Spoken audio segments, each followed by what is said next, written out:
Hello and welcome to Just Films and That, a podcast where we're going to discuss a film that we feel may be underrated, underappreciated, or we just want to talk about it. I'm Josh Hallam and I'm here with Alice Oliver. Alice, how are you? Really well, thank you, Josh. How about yourself? Yeah, I'm very good, thank you. We're joined today by a very special guest. He's a DJ, he's a podcaster, he's a writer, he's an illustrator. Andy Bush, how are you? Guys, I'm good. Thanks for having me on. I appreciate it. Well, you're very welcome. It's great to have you on. So we always start with a completely random question. It's nothing to do with films. So I'll ask Alice first. So then we'll come to you. Alice, what is the best ice cream? So are we talking like standard flavors, so like strawberry, vanilla, chocolate, or are we thinking like Ben and Jerry's, all those mad concoctions, that kind of thing? Because if we are, then you know the ones where they've got the core in the middle and you've got like this dense, sticky, sugary, just like, core running through the middle. They are unbelievable. About 1,000 calories a tub or whatever, but I neck one of them like just on my own. I love the Ben and Jerry stuff. But if you're just going for like standard, I don't mind a bit of vanilla. Like a vanilla done really well though, like top-notch vanilla is It's a classic. It's a classic. Soft scoop or whipped? Oh, whipped, I reckon, if that's the choice, yeah. God's sake. Oh, you know. It's scoops only. It is scoops only. That's the rule. Scoop, flake, and sauce. Not having any of this 90% air. Oh, but it's so nice and fluffy. I love that on a hot summer's day. Delicious. What about you, Andy? For me, it's a screwball. Remember the screwballs? Oh, yeah. From the olden days? Yeah. You used to get like a bit of a maverick ice cream, but you got like a plastic cone, bit of chewing gum in the bottom that, you could choke on, which is nice as a kid. And then like loads of... The weird thing is my other half, Katie, is from Northumberland. And that red sauce you put on the top of an ice cream, she calls it monkey's blood. What? Which is like it's like a weird northeast thing. They call it monkey's blood. And it's just like, what they call it up there. Is that like the whole thing with Hartlepool being called monkey hangers? Well, I mean, obviously, yeah. I don't know if I don't know if the story is true, but apparently, yeah, they thought it was a sort of French spy. Yeah, that's what I heard. And hanged it because it was in military costume because it was like a boat's mascot during whatever war it was. And so they've got that on their case. But whether that's got any link to do with the ice cream industry, I don't know. But I've always been perturbed by the fact that in the Northeast they call it monkey's blood. Yeah, that could put you off after a meal, couldn't it? Would you like some monkey's blood? Be like, pass. I'm all right. Yeah, just have a coffee. Just have a coffee. Josh, what's yours? I do like Ben and Jerry's, but if you're talking about like a cone on a hot day, I don't know if this is controversial or not, but I think the best, most refreshing is mint choc chip. Nah, you're wrong. Mint choc chip on a hot day. It's so refreshing. Very 80s. Yeah, it's like quite 80s. Rum and raisin as well, Josh. That's Dad's ice cream. That rum and raisin. It's proper dad. It's proper dad ice cream. Bernie and ice cream. That is right there. Okay, so we'll move on to talking about this week's film, which Andy's picked, which is Duel, which I think is from 1971. So obviously it's a 50-year-old film, but still spoiler warnings if you've not seen it. So Andy, what's it about and why did you pick it? Do you think it's underseen or underrated? Do you know what? For me, I still think it's one of my favourite films of all time. I'm quite hard on films. Like I probably hate 2/3 of everything I watch or see or whatever. So for a film to be like, to resonate with me and I think, oh, that's good. It has a special place in my heart, and it's a weird movie. I watched it a couple of times before realizing it was Steven Spielberg's I think first film or one of his first couple of films or something like that. And it's nothing like what you would expect a Spielberg movie to be like at all. And it kind of reminds me of like an extended Twilight Zone episode. I'm a big fan of the Twilight Zone and all that kind of stuff, like short stories, Stephen King things, and it's just a weird, strange story about a guy. I think his name is David Mann. He's played by Dennis Weaver, who has got to get to a business meeting across a desert. It's, do the old school American thing of driving for ages. Like, that's a seminal part of a lot of great American movies in the 80s. Is a big drive to something. But he's like proper kind of angry businessman, needs to get to this meeting as quickly as he possibly can, doesn't want to be delayed or late. And then he has this little driving incident with a lorry, kind of quite a scary big lorry with a tanker and stuff on the back.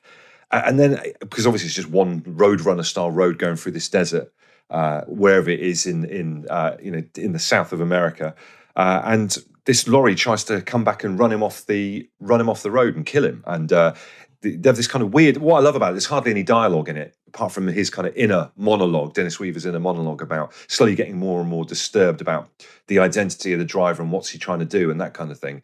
So it's just like him pulling up at different truckers' cafes and trying to work out who the trucker is from the cut of his cowboy boots and all that kind of stuff as well. I just think it's just a great film. I'll come to you in a second, Alice. I loved it. It was not what I was expecting. I think I had heard of it.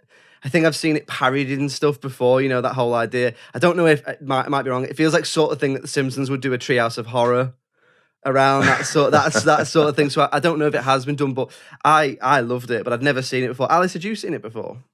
I had seen it, but when I was very, very young, for some reason, it was like one of the first films that my dad decided to show us. It was like that and Terminator 2. Good man. But, good dadding there. That's great. What a day that must have been. Oh yeah, no. And then Alien, which just like haunted me for years. But yeah, so I had seen it and I absolutely remembered what it was about. I remembered that it was Spielberg's like first feature. But this was the first time I'd sort of rewatched it as an adult, and that I was just writing so many notes. This was probably the most amount of notes that I've ever written about a film, and I couldn't even fit everything into my likes section. It was just such a unique viewing experience, I felt. And like you said, Andy, about because the script is so short, like it must have only been like a few pages long, the camera is doing all the heavy lifting. Like the array of shots that you get in there is just fantastic. And the cutting between the shots is what's telling the story, as well as obviously just a brilliant performance by our main man. And it was just, I don't know, it was just unique, I think. Like, and I know I already said that, but you just don't find like films like that, and films that just rely so heavily on your ability to create a story without using words. And I just thought that was great. It's a really simple concept. I think for me as well, I'm a big fan of Bryan Cranston. We've just been watching Your Honor recently, which is a good thing on Sky Atlantic, and I think he plays that kind of straight guy on the edge and everything falling apart despite his best efforts really, really well. That kind of sweaty stress thing, and that's what I think Dennis Weaver did so well in that movie is play your average businessman who's normally got there's undercurrents of falling down with Michael Douglas in it, I think, a little bit as well, in terms of, you can imagine, he normally has his life very set and organized and under control, and then there's this element of being thrown into this kind of absolute panic by something that he hadn't planned for. And you get that with Breaking Bad, you get that, like I say, with Falling Down and Michael Douglas, and you certainly get that kind of sense from Dennis Weaver, where it's almost slightly asphyxiating, the whole movie. You get this kind of heartbeat pound through it, and just the way that suddenly everybody is rendered like suspect or suspicious in it, and he tries to read into what people are doing. And a lot of the times, it's a great mechanism in movies, isn't it, to make you think that someone is the villain. Particularly that seminal scene in the film where he walks into the truckers' cafe and there's a load of truckers eating their late breakfast with their backs to him and pots of coffee, in that kind of classic American diner scene, and he's trying to work out while sitting in a booth and sweating which one of them is the trucker that's driving the van that's parked out the front. And the guy that he's convinced, because he goes through this kind of dream sequence of walking up to them and having a go at the guy 2 or 3 different times, and the bloke that he thinks is definitely the bad guy gets up, walks out and drives off in a different truck, which means the other guy's still in there. And it's just a great bit of film.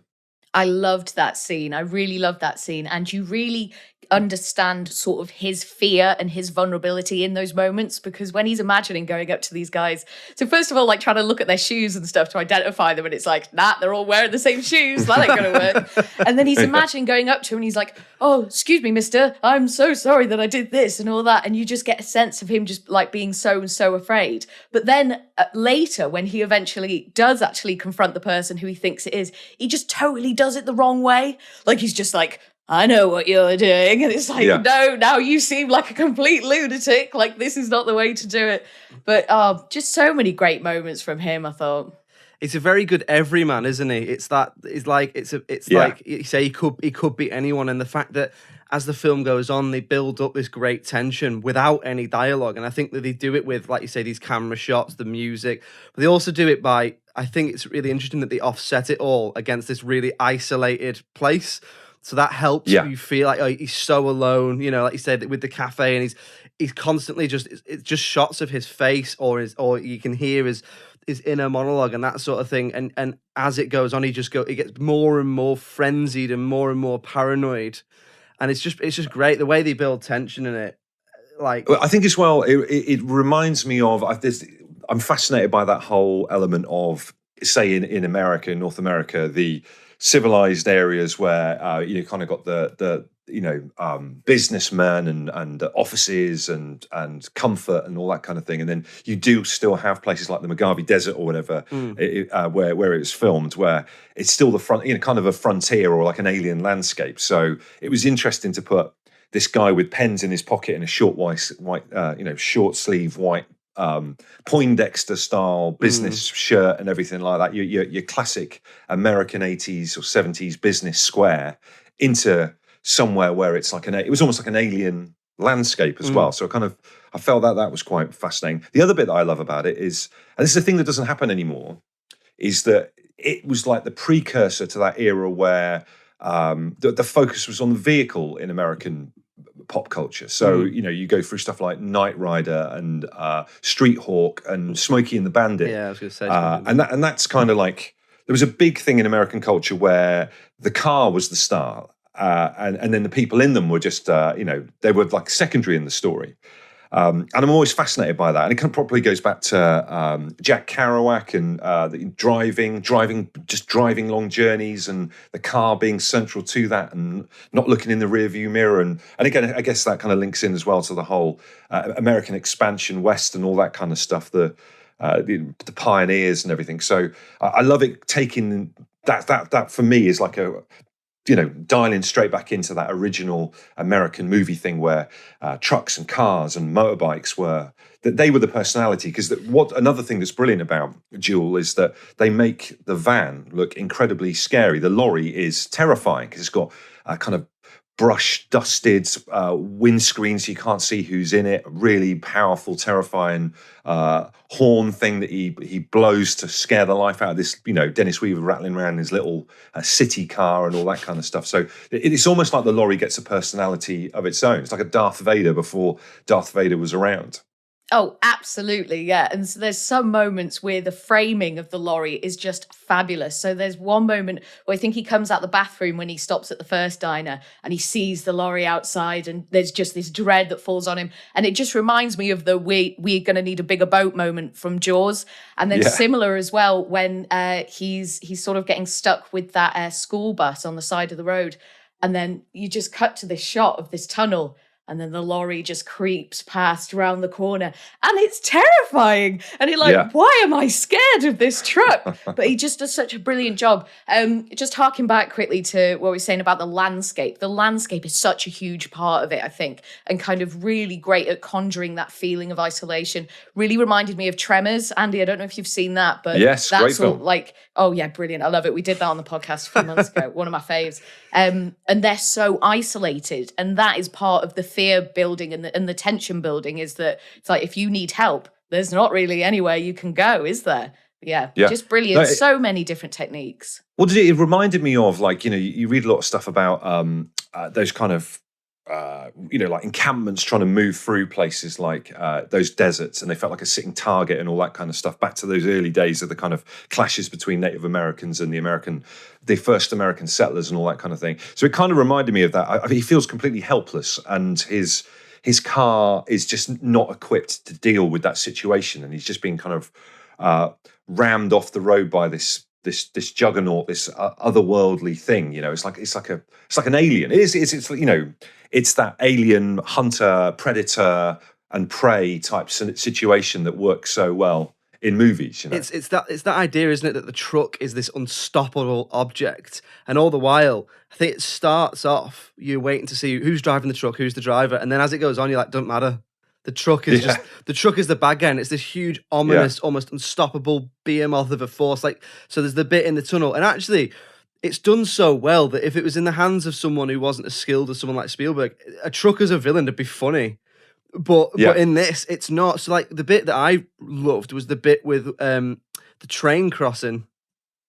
and the truck's trying to ram him into an oncoming train, and it's like the truck is some sort of like wild animal or something, just keeps backing up and going into him, back him up, going into him. It reminded me a little bit of I suppose that idea of like a faceless villain, a bit like Hal from 2001. You know, a faceless. Except the truck doesn't even speak, so it's even more ominous, I suppose. Well, I think as well, you know, there's been lots of great movies about that relationship between kind of hunter and prey.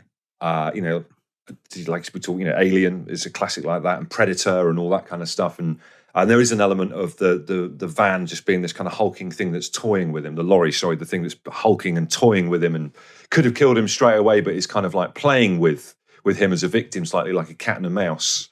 So that's an element. It's got an undercurrent of kind of cruelty to it, which I think makes it work. Because it's very easy for a movie like that to just be a bit crap or not really kind of scare you or anything. Like, how on earth is that going to scare you? Do you know what I mean? That when you look at it on paper, it doesn't look like it's something that's going to work. But because of the weird menace about the relationship between these two people who have this chance meeting, I think, which I think is fascinating as well. I mean, they just so happen to be on that incredibly desolate, empty stretch of road, and then they're thrown together in this kind of traffic incident that then spirals out of control. Do you know what I mean? So it reminded me of like J.G. Ballard's Crash. Remember that was made into a movie? Yeah, and that was about strangers who happen to collide in the forum of traffic, thrown together by accident, by chaos.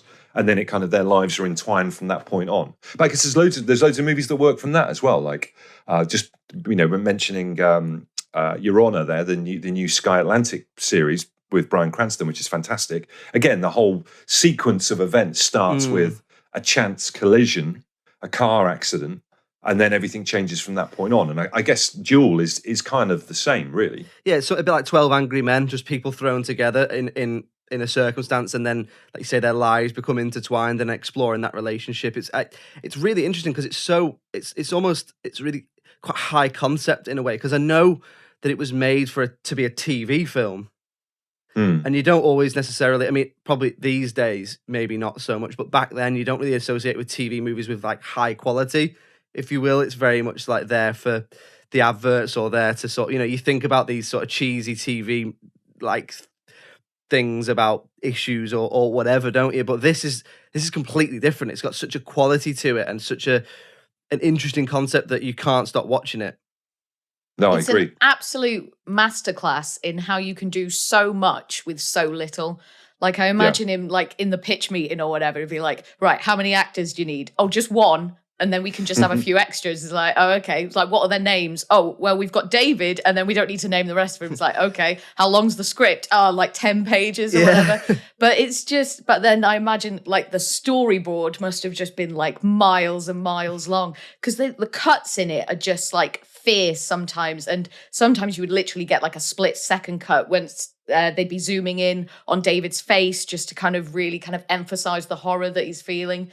A couple of the sort of smaller details that I really liked. So obviously that woman by the side of the road who's got all those rattlesnakes in boxes. I was like, so as if this situation wasn't awful enough, it's like the one place you've stopped for help is like, oh, you can look at the rattlesnakes if you want. It's like, nah, I don't think so. And then obviously the truck comes for him then, and then you've got these rattlesnakes everywhere. So that's a nightmare. And there's a moment where he thinks he's going to get away with it and sort of lose him. So he sort of pulls into this like lay-by or like this corner, and there's like a car graveyard. I mean, obviously it's like a scrapyard, but it looks like a car graveyard, and it just feels really ominous. It's like, this is the place where cars go to die. So you just feel like he's never going to get out of this situation. Yeah, it's like a nightmare version of that Disney Pixar thing, Cars, isn't it? You know what I mean? It's like a really scary version of that. But, you know, going back to the snakes thing, that's why I do think there is an element of that undercurrent of like voodoo spirituality type thing with it, in that he for me, Dennis Weaver's character is the classic square businessman from the coast, white collar guy, modern society, that kind of thing, and just being dropped back into that, you know, that kind of outlaw territory where it is still kind of rattlesnakes, strange potions, wolves, howling, in the stars and all that kind of thing. And he's just completely at odds. I also love the element of it, which I think connects in with another kind of great tradition in American 80s movies, which is the business person trying to get to somewhere and everything falling apart. So like Planes, Trains and Automobiles and all those other movies where whether someone's trying to get back for Christmas or something like that, there's always that thing that works so well in American movies where you've got a straight-laced guy who has this nightmare of a journey, and particularly the bit where he's kind of like sobbing, laughing and crying when at the very end of the movie when it's resolved. You do feel like he's kind of at the very end of his tether and he's never going to be the same again. It's funny how you can take such a simple idea of someone trying to get somewhere and play it for almost any genre, isn't it? It's like you could do it with this, make it a sort of thriller, you can make it a comedy, you can make it a drama. Yeah. It's such a simple idea that's been done so many times, but I thought it was really interesting with this to see it done a way I've never seen before. Well, there was an argument going on Twitter the other day about whether Alien is a horror movie or a science fiction movie. And there's like loads of kind of, people giving their penny's worth one way or the other about it. I mean, you could say that Duel has elements of horror about it as well. That what makes a horror movie? That's the thing. Is Alien a science fiction movie or is it a horror movie? I would kind of say it was more down the horror route, and I'd say that Duel is slightly in the same category where you've got this kind of breathless nightmare. I mean, that's the other thing with it, that kind of slow treacle, I can't escape nightmare kind of vibe to it. Alien's got exactly the same. The irony is with it is in Alien they're trapped on this kind of claustrophobic Nostradamus ship or whatever and can't escape.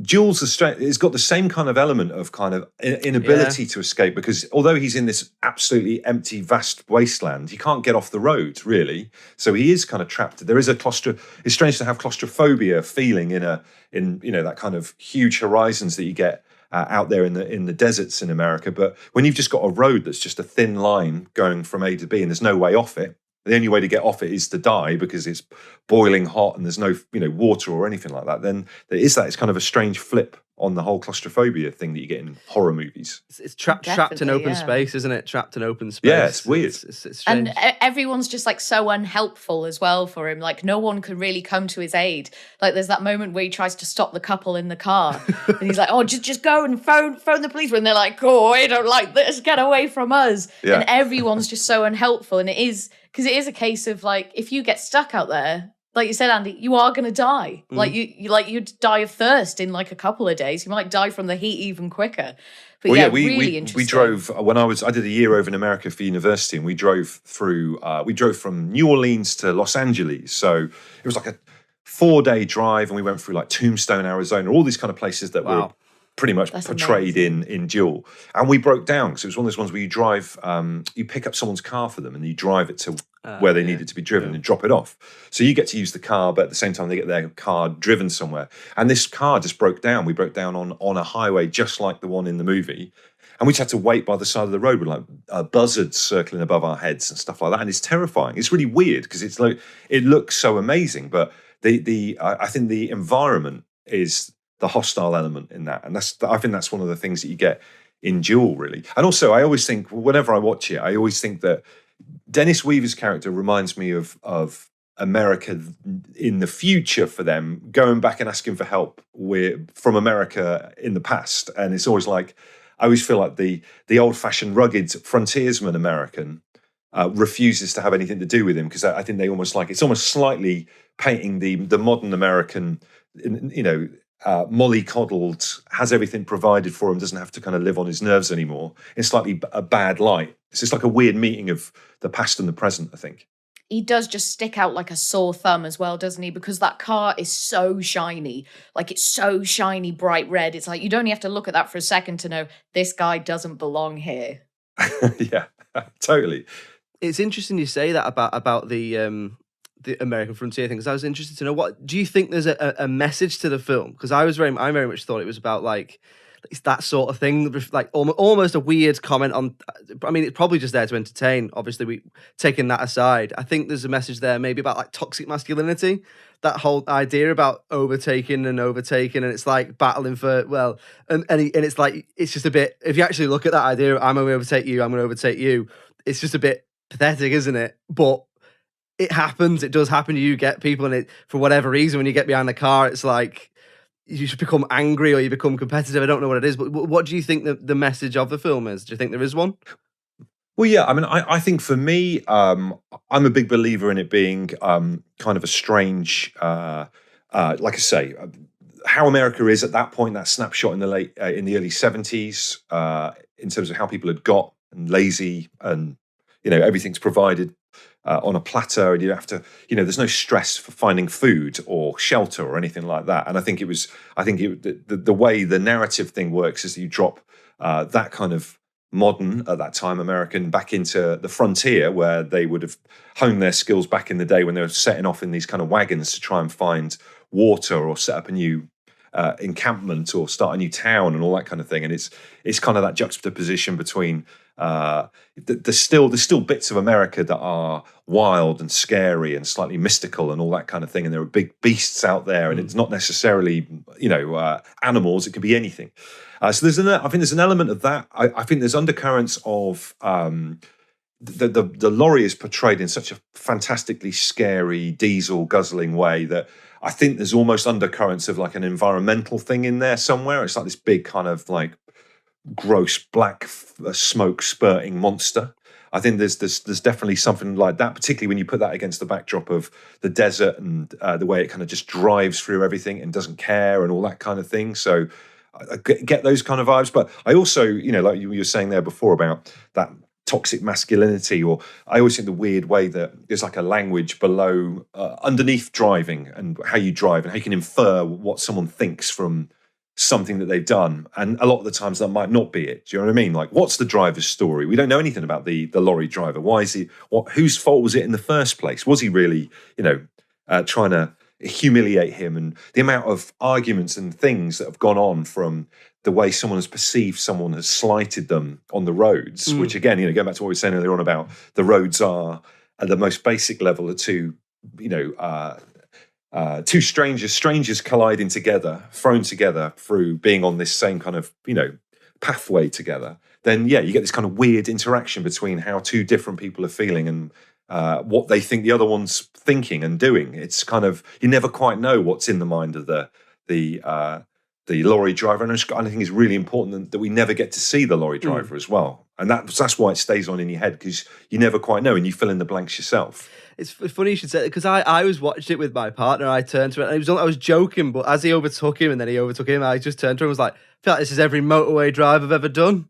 But it's not. It's just that when you're driving, sometimes, whether it's because you're bored or whatever, you think that someone's overtaking you as if they care, but actually they're just going to where they're going. And it's almost like you invent a narrative, whether that's because it comes from a place of toxic masculinity or whether it is just a boredom. But I felt like I could see something in that. That's why I mentioned the toxic masculinity thing about, you're not going to overtake me, as if it matters. It just doesn't matter, does it? Actually, who overtakes who? Everyone's going to where they're going. So, what do you think, Atlas? What did you think it was? Did you think there was a message? So, I mean, I hadn't really thought about it until all the things that you both just said, and they all kind of make sense. For me, I thought that it was more of an experiment for Spielberg in terms of like, what kind of film can he make? Like, what can he achieve with what he has at his disposal? Like, I imagine the budget wasn't enormous, and I imagine that that's kind of what he wanted. He wanted to see, what can I make? What is going to be the thing that kind of gives me this platform and that kind of, launches him into the stratosphere, which it did do.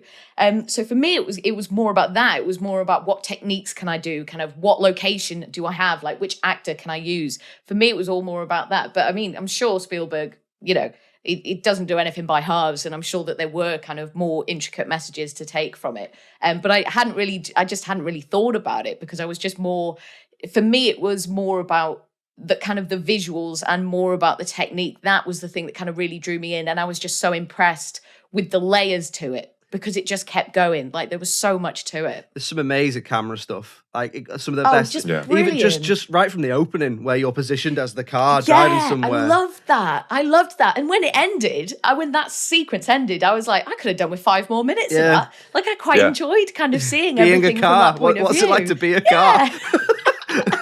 But And also as well, like older films weren't that long. They didn't really outstay their welcome. Where I remember Dances with Wolves breaking the 2-hour mark, and at the time it was, oh my god, this is ridiculous. This is ridiculous. What are they doing? Who's going to sit around for that amount of time? Now I just think there's the focus and the discipline of kind of keeping a film kind of short and snappy like that is not what it used to be. And I don't think there's that kind of pressure now that it always used to have to be like an hour and a half, didn't it? You know what I mean? So it's quite nice to have movies like that don't take hours and hours to watch. That's one thing I love about it. I mean, I've said it before on the podcast. I don't mind longer films if it's worth the time, but a lot of them now you're like, could have lost 20 minutes, could have lost 40 minutes, Yeah. But this was a short, sharp hour and a half, and sometimes that's just what you want. It's entertaining. It keeps you gripped, and I love that.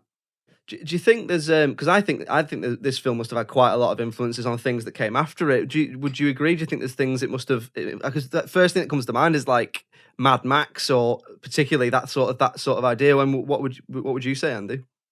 Yeah, no, it reminds me of, actually, weirdly, if you play Grand Theft Auto, you can change the view from your car, so you've got this kind of down the side of the wheel angle, fisheye lens type thing, and just some of the kind of the ways to shoot a view from a car, I think were literally pioneered in Duel by Spielberg. So rather than just from above looking down on it, there's so many different angles to give the car a viewpoint, which previously would have just been the viewpoint of the person, or they would have looked into the car, I guess, with them driving in front of like clearly a green screen and not really there and all that kind of stuff. So to make the viewpoint, like you said before, what the view is like being the car, I think that that was kind of like trailblazing a little bit. So I think it's changed the way that people filmed stuff. I think it showed that you can have one actor in it who doesn't say hardly any words. A lot of it's in his monologue, in his head.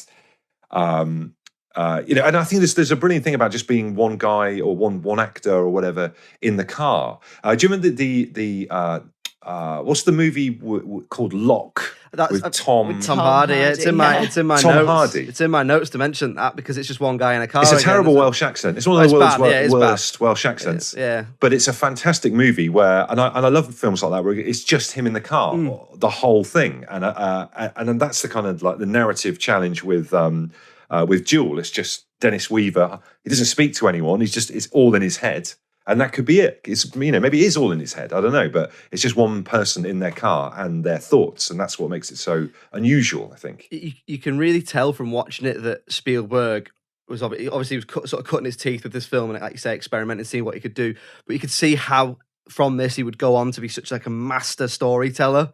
Like even if you look at sort of, I don't know what he did next, but certainly 4 years later he did Jaws, which is obviously pretty much the template for a blockbuster.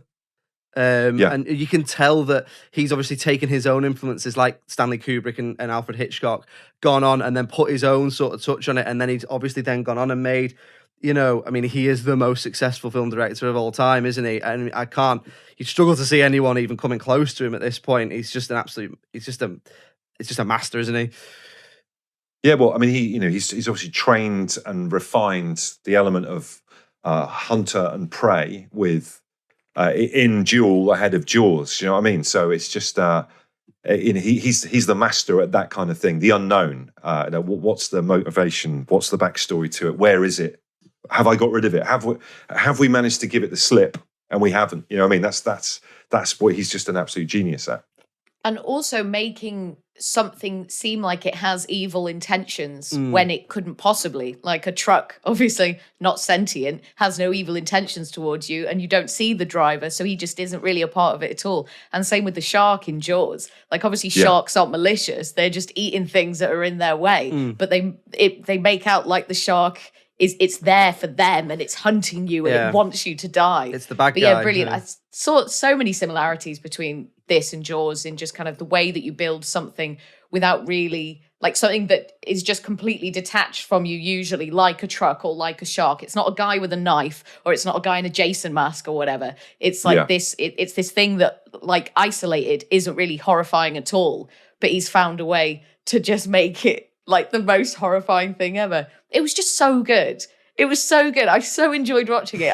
Thank you for choosing it, Andy. I mean, I thought it it was- was no, great thank you to very make much. us I'm watch glad you guys liked it. It was. I mean, Really I mean, good. we always actually tend to split it up into like, what did you like, what didn't you like, and I always try and find something to try and give a balanced argument. Where if I hated I it, do have. No, I do have a couple of things. I couldn't think of anything. The only thing I wrote down was at the start I couldn't tell if the census phone call thing was a phone call or his head remembering it. But I actually thought maybe that's supposed to be ambiguous. Maybe you're supposed to not know. Because then later on he says something about someone says the man of the house and he goes, not in my house. So I thought, oh, maybe he's imagining it. I don't know. But so what did you have, Alice? So there were some parts of the internal monologue that I wasn't into. Like I thought some of it really worked, and then other times I was like, we could not be having this monologue right now and it would still be impactful. Like there were just times where I didn't think it was necessary. Some of the music I thought just didn't really match. And I was like, oh, this feels like it belongs in another film. But then other times the music would be really good and would really work with it. So it was just weird that it would just kind of chop and change. Those were literally the only two things. But there was something I wanted to ask you both, because I must have just missed this. I must have been writing a note or something and I just had my head down too long and I didn't know. But so he seems to be getting himself intentionally stuck to that school bus, right? He's bobbing into the school bus and he's trying to get... Why is he doing that? Why is he trying to get stuck to the school bus? Because it would save him. Do you think that because if he's stuck to a school bus, the guy's not going to run over a lot of kids, maybe? Okay, possibly. okay, Yeah, like a shield. Yeah. It's just. I think the thing that Dennis Weaver does so well in the movie is he's not completely likable, which is quite good. So you side with him, but he's not a totally likable character. David Mann, his character in the film. So there's just something about that's why it works there. That's why going back to Falling Down with Michael Douglas, you've got that kind of classic stressed out businessman that you see trying to get from A to B because they're running late. It's not going for them. It's taking them and putting them into that kind of personal disaster situation, seeing how they cope. And you're right. It does it so well, like you said, because he isn't particularly, he's not likable, but he's not likable. He's just sort of there to be like a personification of everyone who's stressed and trying to get somewhere in a way, I guess. I mean, is there anything you would change about it? No, for me, I just think it's the perfect film. It's the perfect length. I'm really happy with the ending. I was saying only the other day, actually, I think ending things is a forgotten art in movie and TV shows. I think people know how to end stuff properly. And I think a lot of the times, from a TV perspective, they always have to keep the door open for a second series. You never get any kind of closure on anything properly. That's why I love Breaking Bad, because it seemed to be start, middle, and end. You know what I mean? And it wasn't compromised as a result. Ending things is a lost art in a way, in many ways. I think there are things that you say, because it's always, I suppose, because at the end of the day, it is a business, it's about money. So it is like, well, what if people want to come back? That, that sort of thing. And I think you're right, but because I know, back to what you were saying, Alice, especially with the inner monologue, I believe that there was a little bit of sort of suggestion from the studio or the backers or whatever, things like, he's got to have some dialogue in there, because I think originally they were like, no dialogue. Because, and I think they've said, no, I think we need to know what he's thinking at some points, because I also know at the end, I think the studio wanted to show the driver when the truck goes over the cliff. I think they were like, no, they want to see the driver, or they want to see it explode. They want to see the truck explode, as if like, that's this big sort of set piece. I did want to see that, yeah. But Spielberg apparently said, no, I want the truck to die, and that's why there's the dripping. Is it oil or whatever? But it's obviously sort of meant to look like blood, and it's quite clear that the truck is almost fading away rather than exploding. And I thought that was really interesting. Oh, it was such a brilliant ending. And what I really liked about it as well was when the truck goes down over the cliff, the door is open. The door to the truck is open. So you're like, oh my God, has he got out? Is he about to go and get dead? So then you're like, oh my God, is this going to keep going? But then no, I think you see a bit of his hand, don't you? And I think you do see some blood sort of dripping off, just to kind of give you that closure. It's like, oh no, he is dead. This is over. But that was so brilliant because you're not sure if it's gonna happen, and it just sort of slowly comes over the cliff and then just crashes down, like you say, Josh, in like this really slow, like almost, like a dance, kind of just dancing down the side of the cliff. But it was so dramatic, and you just kind of felt like, yeah, like you were so happy. It was just like, yes, this is the result that we wanted. But yeah, fabulous way to end the film. If this had been a Twilight Zone episode, I think it's safe to say if the driver had got out the truck, it would have been David Mann, and they just look at each other, Twilight Zone. Yeah. Same guy. Or he gets out the truck, it's another truck. Truck within a truck. Truck inception. Like a Russian doll of trucks. Yeah. How do you think this did critically? How do you think it did critically? Come to you first, Alice. I mean, I reckon it did pretty well. I think it should have done pretty well. I think sort of as far as cinema techniques go, like it was almost completely flawless. And like I said earlier, he's done so much with so little in terms of dialogue, location choices, actors. Personally, I would probably give it a low 8, like a 8.2, 8.3. And I imagine it maybe got about that as well. A low 8, I reckon. Well, okay. Well, we'll see. How do you think it did, Andy, or do you know? I kind of know, and Alice is not that far off the mark. If you were to put that in a percentage in terms of, say, Rotten Tomatoes, not that I go on Rotten Tomatoes and check films, which I do before I go and watch them sometimes, as to cut out the middleman, whether it's going to be any good or not. That's kind of, it's still classic. They said it was considered one of the greatest TV movies ever made. So I guess it kind of puts it into an unusual category. Do you know what I mean? Yeah, it's quite a sort of strange thing, isn't it? That it was made for TV and then it was sort of well received. So they actually put more footage in and then released it. I don't think they only put like 10 minutes in or something like that. But then they released it internationally. So I've got the critical reception in front of me. So IMDb at the time of recording gives it a 7.6 out of 10. And Rotten Tomatoes, the audience give it 84%. And the critics give it 88%. So, I mean, what do we think? Is that fair? Is that fair? I think, yeah, those sort of within the 80s. I would definitely say the IMDb score is probably a little bit low. I'd agree with that. I think it's definitely should be in the 8 brackets, but always interesting when the audience and the critics agree on something, because that is so rare, as we found out doing this podcast. But yeah, I would say that that's appropriate. Well, what about you, Andy? You picked it. Do you think that's adequate?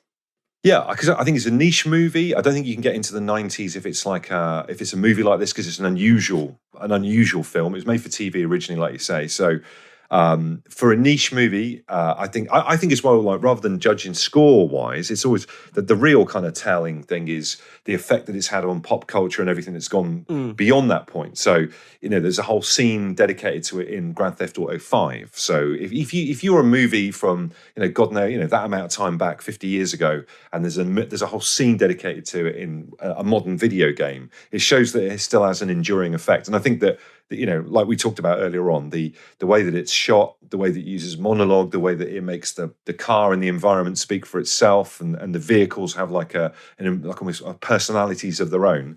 That had not previously happened that I know in film, so it has a huge effect on everything that was done after it. I would completely agree. I think that the IMDb score is low.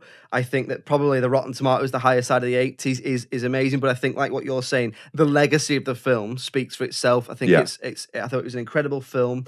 I actually would probably say, in terms of the whole concept of the podcast, I'd say it's underseen, because I think everyone should see it, because I think that this is the sort of thing, and I don't know if they do, but they should teach in film schools, because how do you make a simple story with what is clearly limited resources, and this is how you do it. Yeah.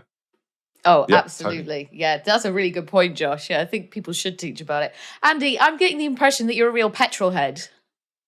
Well, I'm not. The weird thing is, I'm not. I don't know anything about cars or anything like that. I'm just obsessed. I did American studies at university, and my big project at the end of like my final year was the use of vehicles in American storytelling. So I was obsessed with how cars and that and lorries and whatever, motorbikes get this elevated in movies and were given a personality. So like I say, but going back to Jack Kerouac and Beat Poets and all that kind of thing on the roads, Easy Rider and all that kind of stuff. How there was a period in American culture where the journey and the vehicle was more important than the people in it, and I genuinely believe Duel is a part of that.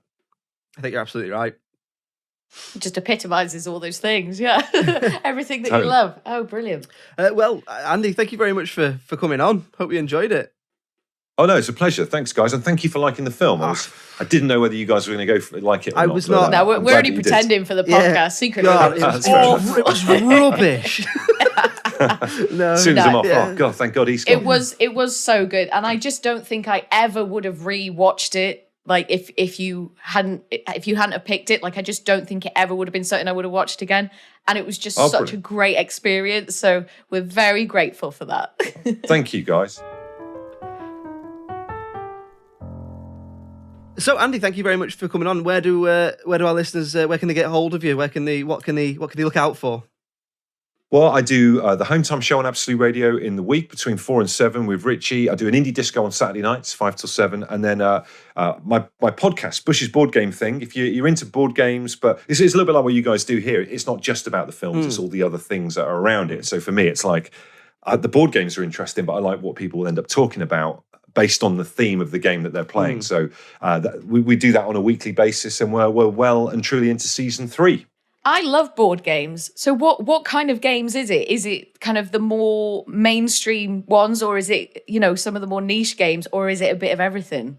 It's a bit of everything. I like the more niche games. So I like weird. I like weird board games about weird subjects and all that kind of stuff. But I love what board games do, where they bring people together, and then you can be playing a game about the war in Afghanistan, and it might start a conversation about American imperialism and all that kind of stuff. And then you might end up talking about when you were on holiday. I went to the Middle East. Oh, brilliant! So it's you start with a game, and then the podcast is like the chat around that kind of stuff, and it's getting people to turn off your tablets and your devices and just properly sit around and talk. I mean, we were talking about Alien, the movie there, earlier on in the podcast.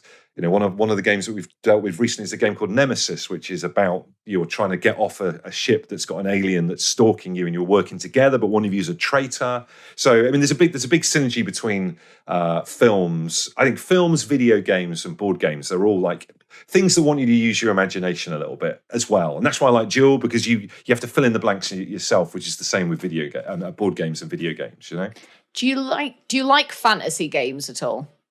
Yeah, I love fantasy games. I mean, I started off playing Dungeons and Dragons and stuff when I was a kid. I even though there was a long period of time where people used to take the mickey out of role playing and all that kind of stuff, I still credit it for giving me an imagination and being creative. And that's what I use day to day now in my job when I'm trying to think of things in an alternative way, thinking on your feet and creating brilliant stories together when you play stuff like Warhammer or Dungeons and Dragons. I think it's great. And suddenly it only took Stranger Things to make it cool again. Do you know what I mean? So it's that shared immersive experience, isn't it? Because Alice, I mean, I hope you don't mind me saying this, but didn't you say before we start recording you've got a 4-hour Dungeons and Dragons game after we record this? Yes, indeed, and I do not mind you saying it at all. I'm not embarrassed; it's totally fine. Yeah, even though Andy said he hasn't played since he's a kid, but whatever. We're in a campaign right now doing D&D. I'm new to D&D, but we've been playing fantasy games for ages. So Andy, if you haven't played, I would recommend Eldritch Horror, if that isn't something you're familiar with. But that is my favourite game. It's brilliant. That's a great game. There's have you the whole played? Lovecraft thing. I've played it. Arkham Horror, I'm a big fan of, and stuff like that as well. But we used to play Call of Cthulhu when I was back in the day, which is like fantasy horror role playing and everything like that. But you know what? It's storytelling.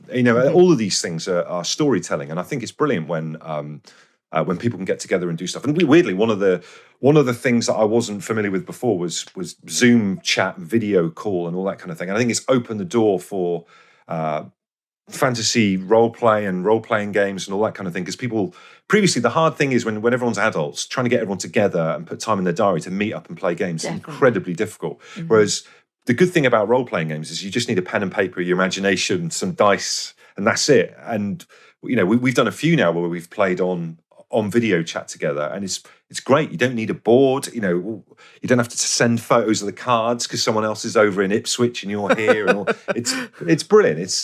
I feel like I'm on a crusade, a campaign to just try and extol the virtues of board gaming and role playing and all that kind of stuff. Because I think it's absolutely essential for your soul and your imagination. I think I'd agree. I'd agree. I think agree, there's sort of a lot to be said for keeping yourself active in that way, sort of almost with your imagination, and I think it's great for your mental health as well. So where can we find that? Is that just wherever you get your podcast sort of thing? Yeah, wherever, just search for Bush's board game thing, and just give it a go. I get so depressed when people say that they'll play. There's a weird view of play. Oh, leisure time. I don't play stuff, and it's like, why? As a human being, you come into this world as a child and you're encouraged to play and experiment, and then from that point on, the world is closed in and bricked off.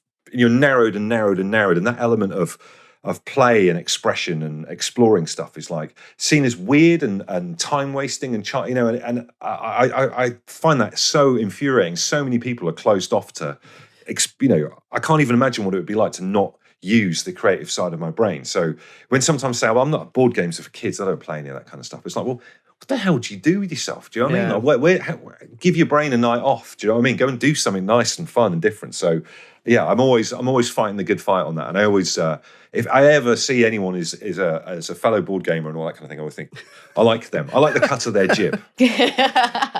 But definitely though, and then the fact is that like this nation's favorite pastime is watching other people play a game. Yeah. Like I hate it when people start banging on about the video games, board games. It's like you literally watch football. That is a bunch of dudes playing a game. Why is it much better or like more socially acceptable to watch someone play a game than it is to play that game yourself?